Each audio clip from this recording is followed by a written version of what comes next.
Vous êtes bel et bien sur notre chaîne YouTube, et vous avez raison d'y être. N'oubliez pas de vous abonner à la chaîne pour ne pas manquer nos prochaines vidéos. C'est parti.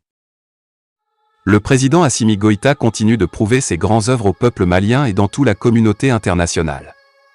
Le président de la République malienne non seulement s'est imposé face à la CEDEAO, mais aussi à l'ordre mondial préétabli. Pour cela, il a reçu des dures sanctions venant de tous les contrées. Mais il n'est pas resté indifférent et a décidé de créer un nouveau système qui n'est sans nul doute la création de la monnaie malienne. Pour le faire, le président de la transition n'a pas hésité à comprendre les conseils de ses économistes et est directement passé à l'action. Le colonel Assimi Goïta, pour créer la monnaie malienne, il a d'abord commencé par regrouper l'or en fin afin de mettre sur pied une immense maison d'or qui lui permettra d'établir une monnaie très forte équivalente à celle de l'euro. C'est vraiment incroyable ce que fait le président malien en ce moment. Mais nous croyons en cet homme qui a ouvertement déclaré qu'il n'a pas peur de la mort. Revenons à nos mots-et-tons.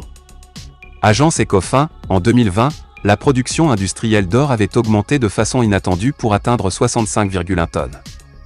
Mais la contre-performance enregistrée cette année rappelle que le pays a encore des efforts à fournir pour atteindre son objectif de deuxième producteur africain d'or. Au Mali, la production industrielle d'or s'est établie à 63,4 tonnes l'année dernière. C'est ce que révèlent les statistiques annoncées jeudi par le ministère des Mines qui précise qu'il s'agit d'une baisse de 2,6% en glissement annuel.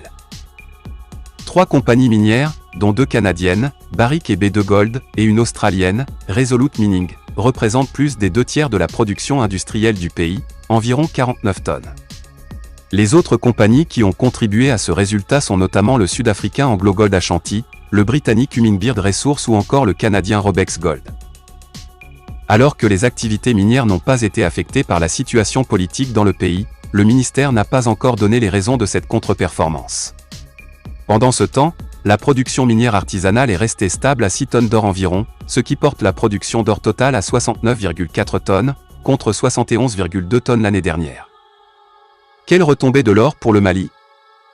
Panel regroupant plusieurs acteurs internationaux de l'industrie minière, au Centre international de conférence de Bamako CICB le 16 novembre 2021.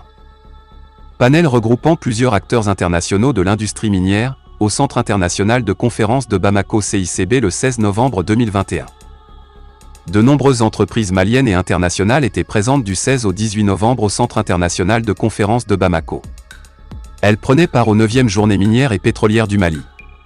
Avec 14 compagnies. C'est donc ici que nous allons nous séparer et à très bientôt pour de nouvelles vidéos. Bye bye.